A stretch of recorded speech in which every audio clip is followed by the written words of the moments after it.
What's going on, guys? How y'all doing today? You're watching the life of Dustin and Allison. This video is going to be a preview and a prediction on this weekend's upcoming game between the Tennessee Volunteers and the Georgia Bulldogs. As you can see, I've got my recording partner here with me today. I'm usually pacing around the yard. I may end up pacing around the yard before the video's over. But I've got my recording partner here with me today, Oliver, better known as Mr. Ween around these parts, because he is the boss. He's a full-blown weenie pup. He's about a year old, and he's here with me today, sitting in my chair. He's going to help me record this video. Like I said, this is going to be a preview and a prediction video on the Tennessee Volunteers versus the Georgia Bulldogs this weekend in Athens at 7:30 in the primetime slot. But before I dive into that prediction, and I always give a score prediction at the end of the video, so stay tuned. Let me just get some information out of the way about mine and my wife's YouTube channel, and then talk a little bit about last week, Georgia versus Ole Miss, as Georgia takes a heartbreaking loss to Ole Miss, and then I promise I'll dive into the Tennessee preview and prediction. Just hang with me here. This is mine and my wife's YouTube channel. It's the Life of Dustin and Allison. If you're seeing this on YouTube, you're watching the Life of Dustin and Allison. We have about 220 subscribers right now. We're trying to get some more subscribers. If you like, I do college football videos all the time. I'm a diehard college football fan. I'm a diehard Georgia Bulldog fan, but I talk on all of college football. I do videos like these all the time. I do videos all the time on my Lord and Savior Jesus Christ. And me and my wife do little vlogs all the time. Sometimes we do little short reels, and sometimes we do, hour and a half, 2 hour whole vlogs. We do a lot of vlogs when we go on vacation and do different things, and just hanging out here in Middle Georgia, here in Noonan, Georgia, on the weekends. So y'all do us a favor. If you want to see more videos like these, hit the subscribe button. I promise if you go to our channel, you will find some content that you like. I can assure you of that. Hit the subscribe button and tap the down arrow and hit all, so you'll be notified of all new videos when we do post new videos. And we will appreciate that. Like I said, we've got 220 subscribers, and we're trying to get some more subscribers. We're here with Mr. Ween today, doing a Tennessee versus Georgia breakdown. But first, we have to talk a little bit about the heartbreaking loss last week that Georgia suffered to Ole Miss. And I'm just gonna be honest with you, it's here over the last. I'm not trying to sound like a smart butt or any type of way when I say this, but if you've been a Georgia fan, especially over the course of the last I've been a Georgia fan my whole life, obviously, but just as a Georgia, let me put this in a better way. As a Georgia fan here in the last 4 years, we have just about forgotten what it feels like to lose. And I'm going to tell you, it doesn't feel good. I've been sitting here stewing for several days now in my anger and my misery after Georgia just absolutely gets destroyed by the Ole Miss Rebels. As a Georgia fan, we have forgotten what it feels like to lose. And when you lose, it's just an impossible, overwhelming feeling. I heard somebody say on SportsCenter on one of these cool shows one time, one day and this is true for Georgia now. This was true for Alabama from 2009 to 2020. When you become the price you pay for becoming this good is when you win. It's not celebrated. It's just normal. It's what was supposed to happen. When you win, it's just what was already supposed to happen, and it's not really celebrated. But when you lose, it's absolute devastation, and then that's exactly what it feels like. I'm gonna tell you right now, Georgia only scored 10 points, and Ole Miss just dominated Georgia on both lines of scrimmage. I'm gonna tell you, it's not very often that you see the Georgia Bulldogs go into a game and just get whipped. And that's just as nice as I know how to put it. Georgia got absolutely whipped and manhandled, especially Georgia's offensive line. Everybody, Carson Beck has had an interception problem the last 3 or 4 games. And quarterbacks go through that. And I know a lot of people can't stand Mike Bobo, and a lot of people are calling to bench Carson Beck and bring in the backup quarterback. And guys, what I tell them is, I wish it was that simple. I wish it was just as simple as saying, oh, we'll just bring in our backup quarterback. Some of these people need to go talk to Kirby Smart about it. Like, I mean, go tell Kirby Smart that you have figured out the solution to the problem, and we just need to bench Carson Beck and bring in our backup quarterback. I wish it was that simple, and it's just not that simple. Carson Beck gives us the best chance to win. He's had an interception problem. It was obvious in the Ole Miss game that they were trying to take it easy on him. You know, we were doing it was obvious in that game that Georgia was trying to establish dominance. We were trying to run the ball to set up the passing game, and Ole Miss was just not allowing it. They were completely stuffing our run, and we could not stop anything they were doing. Our secondary had a bad game. Our offensive line had a bad game. It was a total team performance in a loss. We got out coached. We got outplayed on defense. We got outplayed on offense. Carson did not have a great game. The offensive line did not have a great game. Our running backs are having to dodge tackles in the backfield. Our secondary was just torched. Ole Miss literally beat the brake drums off the Georgia Bulldogs, and it hurts. It hurts to say that. I hate it. I hate it like everything. But I'm just, I give Ole Miss all the credit in the world. They beat the drums off of the Georgia Bulldogs. But I come into the Georgia Ole Miss game ultra confident. I really felt like Georgia was gonna really put it on Ole Miss. Well, Ole Miss had their backs against the wall. They already have 2 SEC losses. They had an SEC loss to Kentucky, and they had an SEC loss to LSU, and they had to win this game to remain in contention for the SEC championship and especially the playoffs. And Ole Miss has now firmly established their way back into the playoffs. I'm trying not to make this too long because I know this is my Tennessee video, but I just want to say that there's a lot of people complaining about Georgia. What are we doing? Why do we look so bad? Why do we not look anything like 2021 and 2022? Guys, this is just the SEC we live in this day and time. This is just, especially for the SEC, but this is just college football this day and time. I mean, it's not 21 and 22. It's 2024, and this NIL and this transfer portal has literally made every team a lot more even than they used to be. Okay? And not only that, Texas and Oklahoma joining our league and divisions going away. Everybody, not just Georgia, Alabama, LSU, Tennessee, Florida, everybody in the SEC now has a way, way, way more difficult schedule going forward. And guys, I'm just going to tell you something. This day and time, like Georgia just had 3 undefeated regular seasons. They went 12-0, 12-0, 12-0 in 2021, 2022, 2023. And it's like my dad said, if Georgia was to go 11-1 this year, that would have been the greatest regular season in Georgia football history. I mean, guys, if you just look at the schedules, just not only have the schedules gotten way harder, but like I said, NIL and the transfer portal has completely evened things out. I mean, literally now in the SEC, the new 12-0 is 11-1.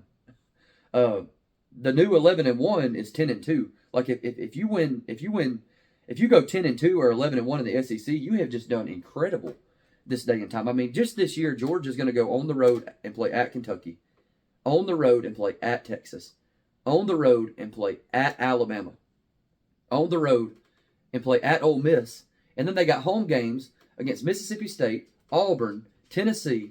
It just goes on. Neutral site versus Florida, and then one of their non-con games, their non-conference opponents is Clemson.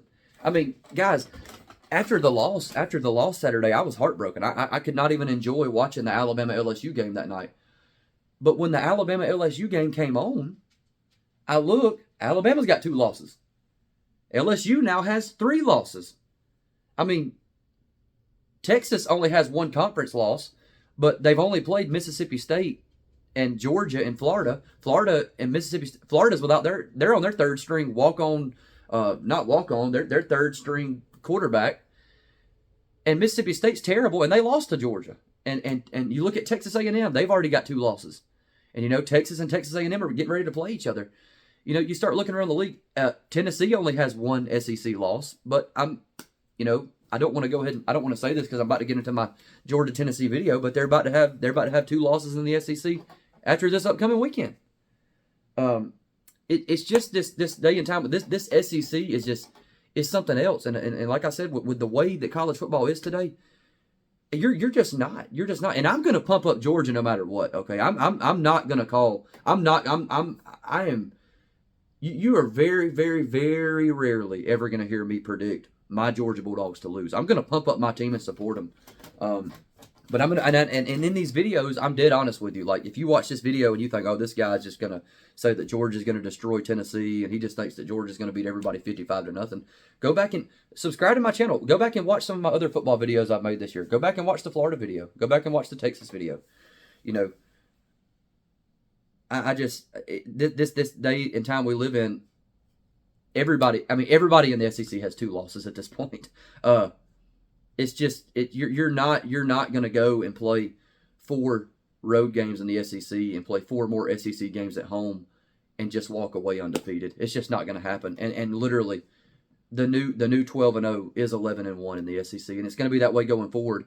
And as a Georgia fan, I have to be able to accept the fact that it's okay to lose a game. Literally, now, this day and time, you can't win them all, and you're not going to win them all. You're not going to play LSU, Alabama, Georgia, Texas, Ole Miss, Florida, and Tennessee and win all those games. It's just not going to happen. You're doing really good to win half of those games. I mean, it's like the SEC is now like the NFL. I mean, the Oregon Ducks, congratulations. I like Dan Lanning. He's a Georgia coach. He coached under Kirby, but he's had his own success at Oregon. I know a lot of the Alabama fans like that, like all of Georgia's success is because of Nick Saban, because Kirby Smart coached under Nick Saban, and somehow all credit goes to Nick Saban. Well, if that's the case, then all credit for Nick Saban goes to Bill Belichick, because Nick Saban learned everything he learned from Bill Belichick. But Oregon is in the Big Ten right now, and they're currently 10-0. They've won a good game against Ohio State, but I'm just saying, if Oregon was to come down here and get some of this SEC, I can assure you, Oregon would be just like every other SEC team. They would be 6-3 or 7-2 right now, and that's just how it is. Georgia went in there and lost to Ole Miss. I hate it. I hate it like everything. But quite literally, everything is still in front of these Georgia Bulldogs, and they can literally. I know they got problems. I know we have problems on the offensive line. We've got a lot of injury problems at running back. We've had several offensive linemen get hurt and be out for multiple games this year. Carson is having an interception problem. The secondary is having a problem. But when you look around the league, everybody's having problems, guys. I've noticed in this pattern with teams. 1 week you turn on and you watch Alabama, and they look absolutely terrible. They look terrible. You're thinking, oh my goodness, they're going to lose 4 games. And then you cut them on the very next week, and they play LSU, and they look like the best team in the country. It's the craziest thing to me. You cut on the Georgia Bulldogs, and they go and play Texas, the number 1 team in the country, and Georgia absolutely blows the doors off the Texas Longhorns. I mean, if it wasn't for the terrible calls, Georgia would have literally won that game 35-8, 40-8. I mean, Georgia beat the brake drums off Texas. And then you're thinking, well, Georgia's number 1. Like, good grief, they're unstoppable. They've got it figured out. They're rolling now. They've got it figured out. And then they go and play Ole Miss, and they just look absolutely terrible. I mean, it looked like Georgia Tech players. It was like Georgia Tech's team put on Georgia's uniforms and went and played Ole Miss. It was terrible. I mean, Ole Miss beat the brake drums off of Georgia. And I've just noticed that weird pattern here in the SEC this year. And I'm telling you, all these teams, Alabama's still in it, Georgia's still in it, Ole Miss is still in it, Tennessee's still in it, Texas A&M is still in it, Texas is still in it. There are even probably more teams that I'm forgetting, even than those, are still in this thing. I read this article last night that my dad sent me that said, literally, when we get down to the SEC championship game, we could have a 7-way tie for second place, and it's gonna literally come down to who had better wins, who had better losses, and head to head, and it's gonna be a mess here. But Georgia went on the road and lost to Ole Miss. They've been handed their second loss of the year. Now, give Georgia some credit here. I know a lot of the fans are negative and complaining and acting like we suck, but guys, Georgia in the last 4 years, slightly over 4 years. So 4 years of football, Georgia is 53-4. They've won 53 games and they've lost 4. Okay, I'm just gonna tell you something. Alabama in the last 4 years has lost 8 football games. Go back and look from 2020 through 2021. I've already looked at it. You can believe me. Alabama since 2020 has lost 8 football games. The Ohio State Buckeyes since 2020 in the Big Ten now, not in the SEC, has lost 8 football games. Okay, Georgia has lost 4. I don't know what else to say. if you look at it since 2020, since November 7th of 2020, Georgia against every other team besides Alabama was 53-0. 53-0. They have not lost a game to anybody besides Alabama since 2020 until last Saturday when they lost to Ole Miss. That's guys, that's incredible. It's like Lane Kiffin said. That's not talking about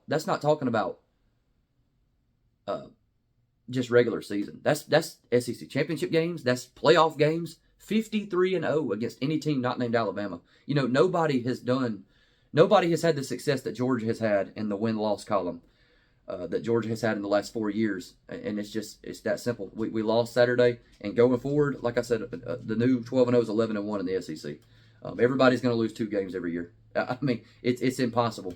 But I could just go on and on and on, and I know I'm probably gonna have to put in the comments of this video like what time the actual Tennessee Georgia breakdown started, because we're 16 minutes into the video here, and I hadn't mentioned one thing about Tennessee. And if you're a Tennessee fan, you're not gonna like the second half of this video, because I'm telling you right now, I'm shooting it dead honest with you. I'm telling you straight up how I feel about this game. I'm not trying to act like Georgia is unbeatable. Alabama beat them. Ole Miss beat them. Can Tennessee beat Georgia? Yes, they technically could beat Georgia. Are they going to beat them? Absolutely not.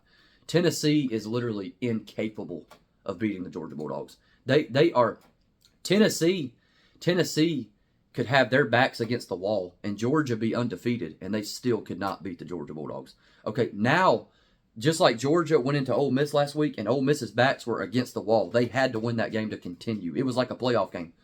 This is going to be Tennessee coming into Athens at 7:30 at night. Georgia's backs are against the wall, and we have to win this football game.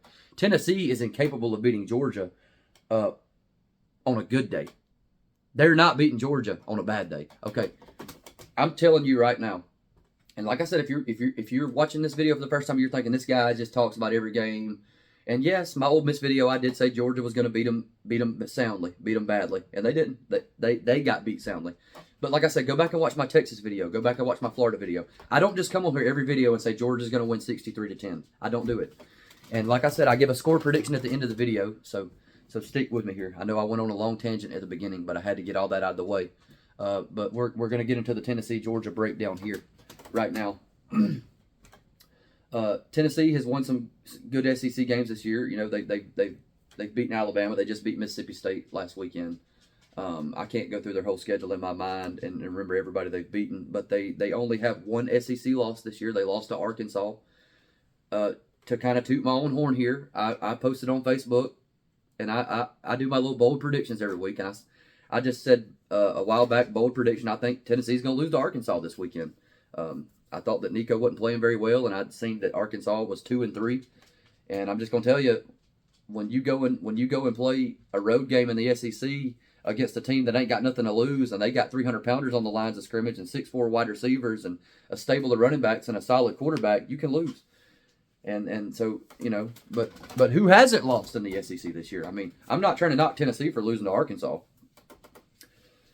but I am telling you with 100% surety, I could not be more confident this weekend. I could not literally believe that Georgia's going to win any more than I do this weekend. I'm telling you right now that Tennessee literally has a 0% chance of coming into Athens and winning this Saturday night at 7:30. Georgia has lost 2 games now. We have our backs against the wall. This is a must-win situation. We played terrible last week. Tennessee is going to come in here and they are going to get the full-blown business. They are going to get the absolute best version of Georgia. You know, it's going to be a physical week of practice for Georgia. They're going to get after it. They have what's called Bloody Tuesdays. And these NFL scouts come down here and say that literally nobody is practicing as hard as Georgia. They're going to be coming off a loss. They're going to be ticked off. You know, they're going to have the whole world and most of their fan base saying that they can't do it, that they suck. This year just wasn't our year. You know, when everybody in the SEC has 2 losses.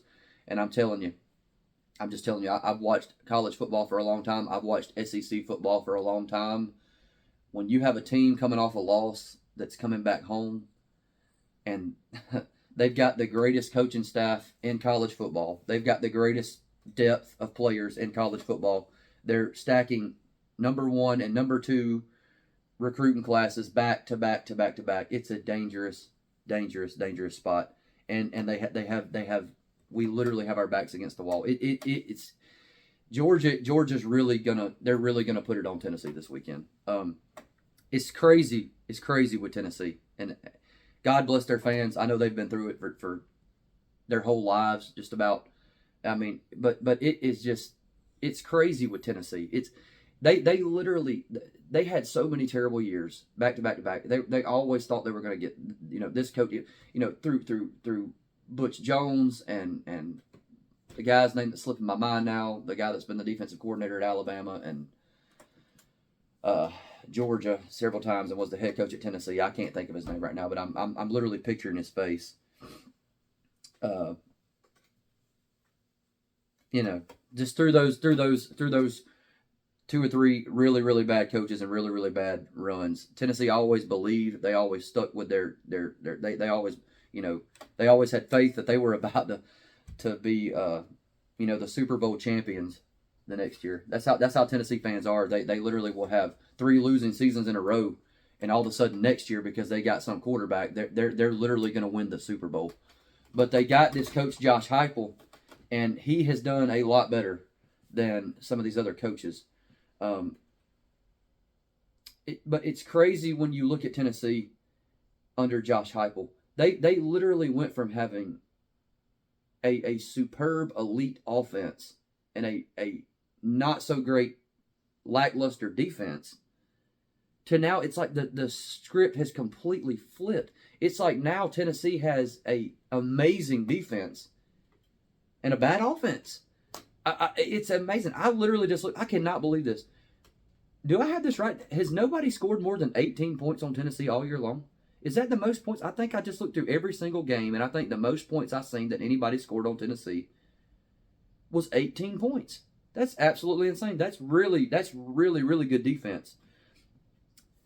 Josh Heupel came in and established his system. Okay, and I'm just going to tell you right now, as a Georgia fan, it's a gimmick. It's a gimmicky system. The literal definition of a gimmick is you try to do things a certain way, and if that doesn't work, then it doesn't work. That's the definition of a gimmick. Josh Heupel came in and decided, okay, I'm going to take my offense, I'm going to take 3 or 4 wide receivers, and we're going to split them all the way to the boundaries on both sides of the field. So we're going to use the hashes to our advantage. We're going to spread the wide receivers all the way to the boundaries.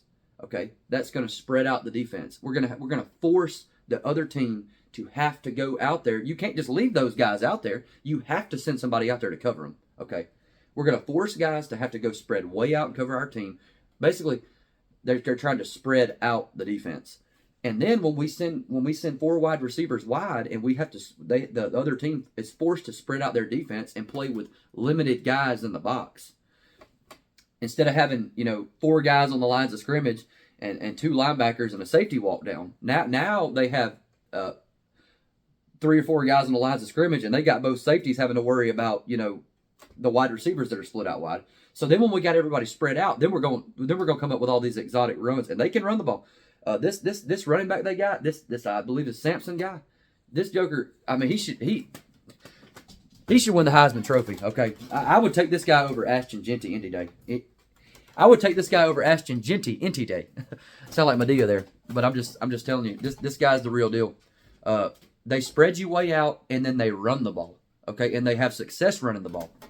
So then in Josh Heupel's scheme, when you literally cannot stop their run because you've got too many guys worried about these receivers spread out wide, the defense is forced to bring more guys and put them in the box and to play the run, to try to stop Tennessee's run. And then when you bring more guys into the box, it's a numbers game. Whenever you got more guys in the box instead of trying to cover the pass, that's when Tennessee's going to pass. And when they pass, buddy, they pass. They don't, they do a lot of little wide receiver screens because they've got guys lined up so wide. But Tennessee's goal is to establish the run to set up the pass. Okay, that's what it is. And the thing about that is they have been amazing against Arkansas and Kentucky, and they've even beat Alabama twice, and teams like that. But then they come up against the Georgia Bulldogs, and they're going against the greatest defensive coaches in the game. Now Josh Heupel is trying to run this scheme against Kirby Smart and Glenn Schumann and Will Muschamp and Travaris Robinson. And these are literally the best defensive coaches. This is the best coaching staff in the world in college football. And what Georgia has been able to do every single year they play Tennessee, Georgia has been able to stop Tennessee's run game with limited guys in the box. In other words, we're able to cover their receivers and stop the run at the same time. Then, when that doesn't work, Tennessee is literally out of answers. They have nothing left. Their whole goal, spread the wide receivers wide so they can run the ball. And whenever you have to bring guys in to stop the run, they pass the ball. And they throw bombs. Okay? And Georgia has been able to stop the run no matter what year, no matter where we're playing. These Tennessee fans kill me. It's like this year they're all saying, well, we got to go play y'all in Athens this year, so I don't think we'll probably win this game. Well, y'all will probably beat us in Athens. But next year, but then every year we play in Neyland, all of a sudden it's, but y'all got to come to Neyland. Y'all got to come to Neyland. It's going to be loud. It's crazy. You got to come to Neyland. Georgia has literally been beating Tennessee worse in Neyland than we have in Athens. Go back and look at the last 3 times Georgia has came to Neyland, this big scary stadium. Georgia has beaten you. I think it was the last time we were there was 38-10, and then the last time was like 41-17, and then the last time was like 42-13. I mean, we are literally beating you worse in Neyland than we have in Athens. And I'm gonna tell you, we may beat you this weekend worst of all. You know, I will give credit to Tennessee's defense. Okay, Tennessee, that's one thing Josh Heupel has learned. You know, at first it was all high-powered, explosive offense, run fast as you can, and almost like we'll just figure it out on defense. Now Josh Heupel he's done a good job of recruiting. He's done a good job of bringing in some lines of scrimmage players, especially on the defensive line. Tennessee has a serious defensive line and linebacker unit. Okay, it's like I said, it's strange. Tennessee went from having just an amazing, unstoppable offense until they play Georgia and they get their and they get their faces shoved in the ground. You remember that year that Tennessee came into Athens and they were swearing that Tennessee was about to blow out Georgia. They had Hendon Hooker and these 5 wide receivers, and they were about to sling the ball up and down the field, and they knocked Georgia down. Georgia was undefeated, and Tennessee was undefeated. And the national media was pumping up Tennessee because they were sick and tired of Georgia winning national championship games by 65 points. So they take Tennessee and put them at number 1, and they put Georgia down at number 2, or maybe even number 3. And everything they were saying Tennessee was going to do to Georgia is what Georgia did to Tennessee. Georgia threw the ball up and down the field, and we ran them out of the stadium. The final score was 27-3, and the Tennessee fans say, well, it's just because it started raining. It's just because y'all better be glad it started raining at halftime, or we would have came back on y'all. No, the real story is Tennessee better be glad it started raining, or Georgia would have beat you 44-3. It started raining, and guys started fumbling, and Kirby just started running the ball and running the clock out. Is what happened there, But anyway, back to what I was saying. Josh Heupel has done a good job of realizing that you have to play defense, that you have to have a solid defensive line and front 7 in the SEC, and he has built one of the best. And I'm telling you something right now. Tennessee's offense is going to do absolutely nothing against the Georgia Bulldogs this weekend. Georgia literally may hold Tennessee to 3 points. Georgia literally may hold Tennessee to 7 points. And again, score prediction coming at the end of the video. But Tennessee's defense, they're the real deal. And with Georgia having some struggles, being able to get the run game going, to open up the passing game, I don't see. I think that Georgia is going to beat Tennessee pretty soundly this weekend, but I don't think it's going to be because Georgia's offense blows doors. I just don't think it's going to be that way. I think it's going to be because Georgia's defense really, really just boa constricts Tennessee's offense.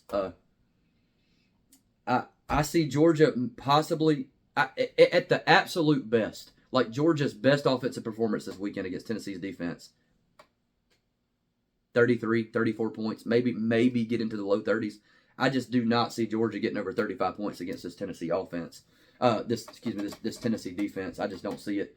Do I think Georgia could get right to 30? Yes. I think Georgia could easily, well, not easily, but I think they could score 27, 30, 31, something like that. Maybe even 34 if they played a really, really good game.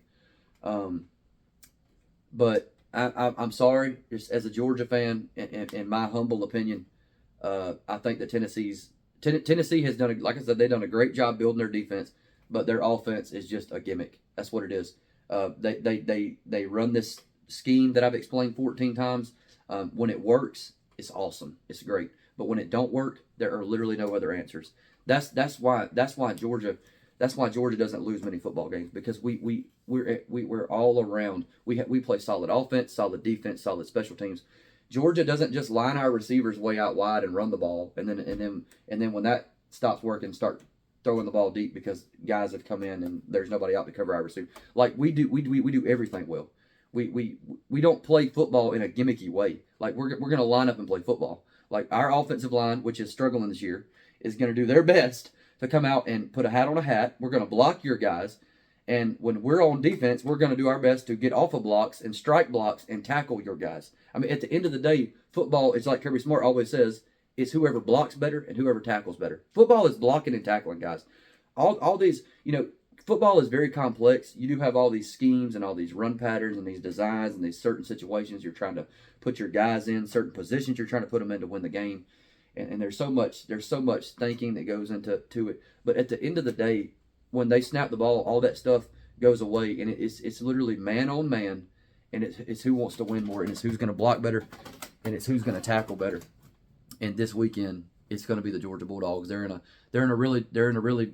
got their backs against the wall here in this spot. Tennessee is going to come into an absolute hostile environment. It's not going to be as loud as Neyland. No, and I know I'm talking a lot of junk about Tennessee right now, but give them credit. Neyland. That there is the two hardest places to play in the entire world, if you're playing a football game, I mean literally the entire world, is Death Valley in LSU and Neyland Stadium at Tennessee.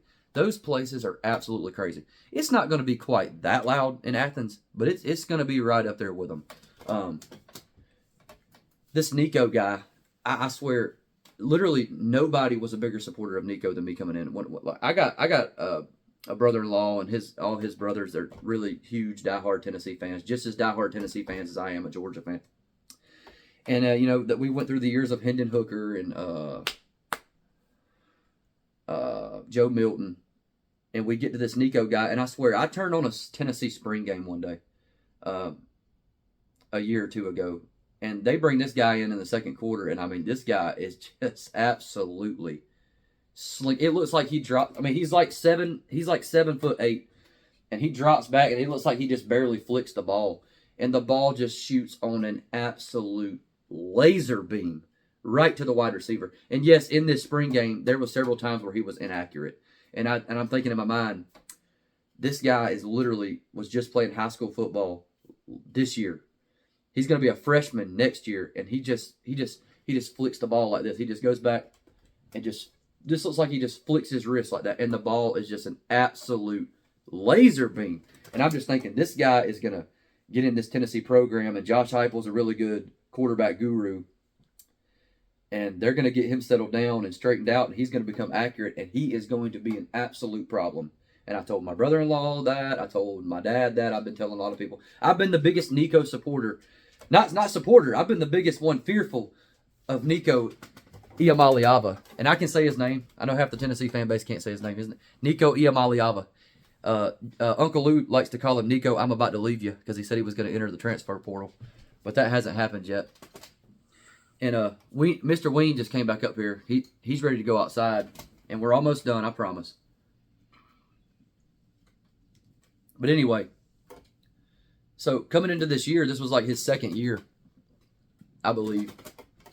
And I really thought that he was going to be great. And I still think that he has the potential to be great. But this guy, I don't know what it is. He can sling the ball 1,000,000 miles an hour. He can throw it 85 yards on a rope. He can throw a bomb 110 yards.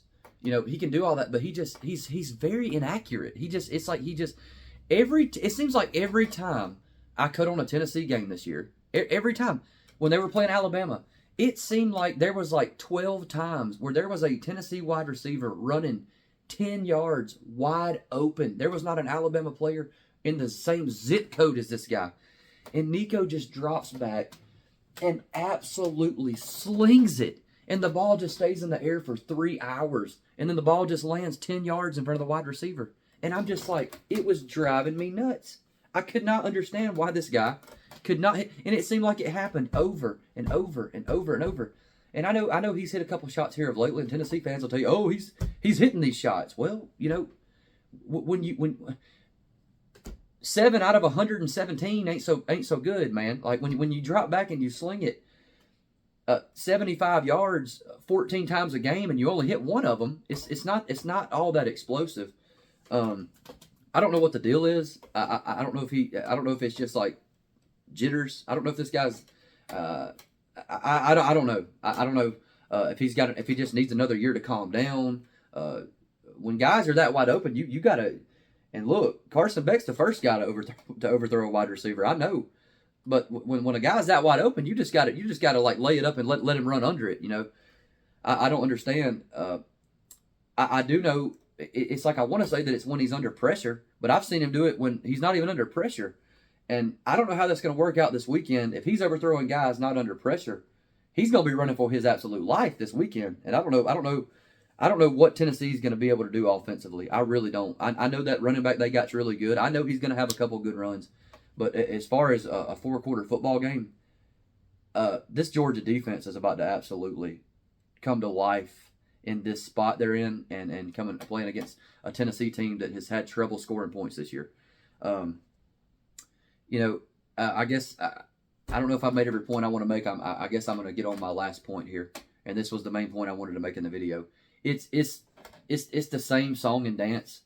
It's the same song and dance every single year with these Tennessee Volunteers. It's every single year I hear the same exact story. I mean, for literally the last 4 or 5 years, it's we got Hendon Hooker and these 5 wide receivers. You know, we're going to come up there and we're real explosive. We got a good running back, and they always have a good running back. They always have 3 or 4 good running backs. We gonna run the ball, and then we gonna sling one down the field, and we gonna be explosive and score a bunch of points on you. And then they come and play Georgia, and they get absolutely destroyed. Now they do that against other teams. They do that against Arkansas and Kentucky and Mississippi State. But then they come play Georgia, and they get destroyed. And then you know we have another year of Hendon Hooker and. We're gonna win the Super Bowl this year. You know, watch out. Josh Heupel went and recruited one offensive lineman, so that now we're gonna beat Georgia. Josh Heupel has done a good job of getting of building the front 7 on the defense. Josh Heupel has done a good job of building a better offensive line to protect their quarterbacks, give them more time. Josh Heupel has recruited well, but he hasn't recruited as well as Georgia. Like they're recruiting inside the top 10 now. They're recruiting inside the top 5 now. A year or 2 ago, whatever it was. But they're not recruiting top 1. I mean, here's the issue.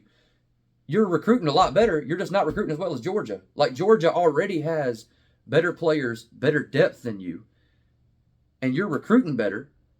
But Georgia's recruiting better than you. Like, we already have a better coaching staff, better players than you. And now we're continuing to get better players than you.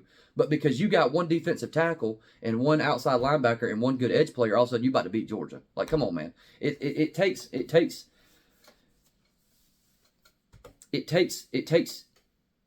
years to develop something like this. And you know, Josh Heupel is doing amazing. I mean, it sounds like I'm done. Tennessee is like a top 10 team right now. Like Tennessee, in my mind, may be a top 5 team right now.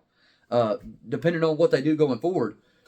But you can't just think that you're going to recruit inside the top 10 and all of a sudden now you're going to beat Georgia. Like, Georgia recruits inside the top 1. I mean, it's the same song and dance every year with Tennessee. You're not just going to get one 5-star offensive lineman or one 5-star edge player and all of a sudden now you're going to beat Georgia. The problem is Georgia has 3 5-star edge players and 2 4-stars. Problem is, everybody on Georgia's offensive line is a 5-star, and then the second string, half of those are 5-stars, and half of them are high 4-stars.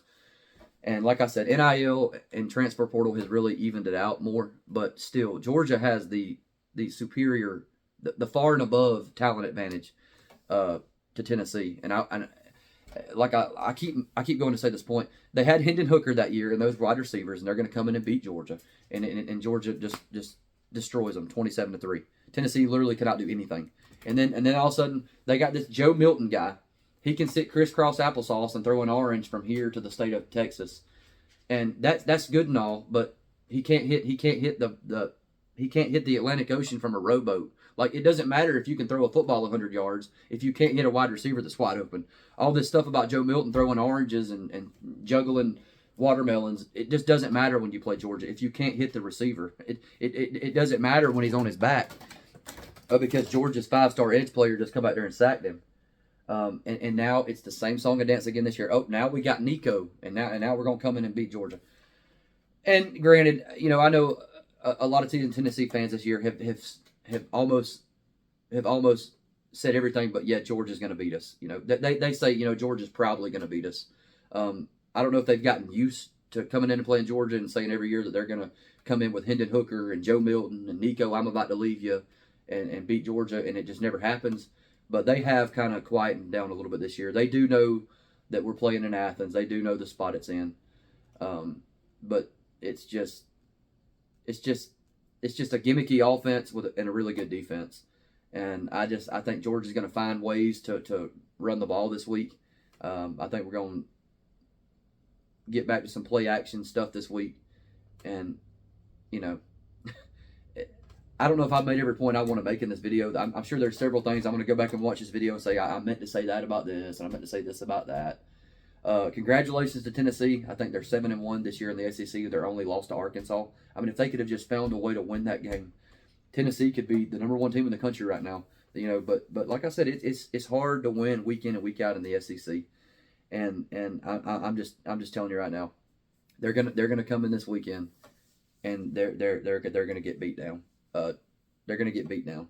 It's not gonna be very close. It's like I said, I'm not saying it's going to be something like Georgia wins 42-14. It's not going to be like that, but it's going to be one of those like the Hendon Hooker year. It's going to be one of those where Georgia's winning 17-3, and it is just like obvious that Tennessee's not going to be able to do anything on offense, and Georgia just going to be steadily driving the ball. That's how I see it going down. And like I said, I'm about to give my score prediction. I want you to leave your score prediction in the comment section of this video.